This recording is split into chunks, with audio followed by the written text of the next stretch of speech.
Bonjour, bienvenue sur la chaîne MS Environnement et Développement. Je m'appelle Moussokoro Sidibé, je suis environnementaliste de formation, je suis également passionnée de l'environnement.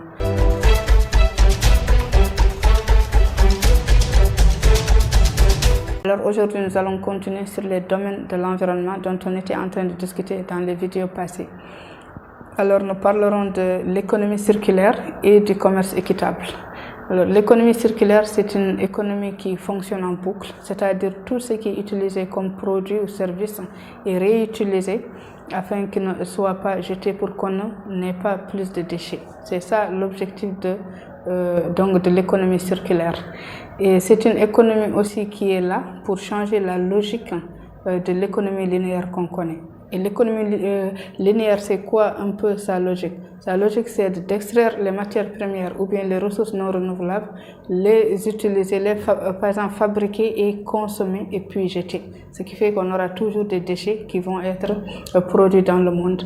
Alors que l'économie circulaire fait en sorte qu'une fois qu'on a produit tous ces produits, on ne va pas, c'est-à-dire une fois qu'il y a des déchets issus de ces produits, on ne va pas les jeter, mais on va les réutiliser en les réparant. Soit nous-mêmes, on les réutilise, ou bien soit on les revend à d'autres personnes qui les réutilisent. Ce qui fait qu'on va diminuer les déchets, on va essayer de tendre au zéro déchet, si possible avec le temps. Si vraiment l'économie circulaire fonctionne partout dans le monde, peut-être on arrivera à ce niveau. Mais pour l'instant, on est en train de se battre pour qu'on puisse produire le moindre de déchets possible. Voilà un peu la définition de l'économie circulaire pour qu'on puisse savoir de quoi il s'agit. Et l'économie circulaire aussi fait en sorte toujours de donner une seconde vie à tout produit, que ce soit un véhicule, que ce soit des habits, que ce soit des ustensiles, des matériels. Ça fait en sorte de donner toujours une deuxième vie pour que d'autres personnes l'utilisent ou bien que la personne elle-même les répare et puis les utilise. Voilà un peu, grosso modo, ce que ça veut dire l'économie circulaire par rapport à l'économie linéaire.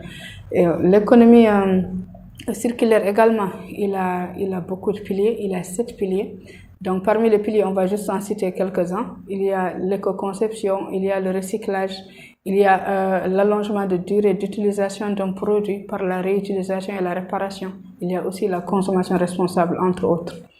Et l'économie circulaire, il a un rôle extrêmement important dans l'environnement parce qu'il permet de réduire le gaspillage et la consommation des matières premières et des ressources non renouvelables. Parce qu'on sait très bien que les ressources non renouvelables, ils ont un effet néfaste dans l'environnement et aussi ils font partie des choses qui vont augmenter les rejets de gaz à effet de serre et aussi accentuer le phénomène de changement climatique. Donc vous voyez bien que c'est vraiment que l'économie circulaire, s'il nous aide à diminuer la consommation et le gaspillage des ressources non renouvelables, ça veut dire qu'il nous aide à lutter contre le changement climatique. Voilà un peu. Et aussi qu'il a aussi un rôle au niveau de la gestion et recyclage des déchets. Et on peut dire que grosso modo que l'économie circulaire nous aide à préserver l'environnement et aussi nous mener vers le développement durable qu'on recherche. Voilà ce qu'on pouvait dire sur l'économie circulaire sur cette vidéo. On aura d'autres vidéos où on va détailler ce sujet.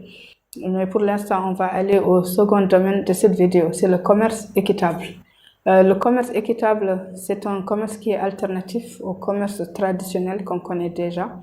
C'est-à-dire le commerce équitable, il est venu pour réduire les inégalités qui sont subies par les petits producteurs et travailleurs marginalisés qui sont souvent issus des pays en développement ou bien de certains pays pauvres, etc. Voilà. Et puis, en fait, c'est un domaine, le commerce équitable en lui-même, c'est un domaine qui a été mis en place ou bien qui a été créé, où il y a beaucoup d'associations, surtout des jeunes qui se battent pour le commerce équitable, notamment des associations d'étudiants au niveau de l'Europe, au niveau des Amériques et aussi également il y a également des grandes ONG les ONG internationales aussi qui travaillent beaucoup sur le commerce équitable dans le monde. Mais le commerce équitable, pour l'instant, il n'y a pas de loi nationale qui appuie le commerce équitable afin qu'il puisse beaucoup avancer.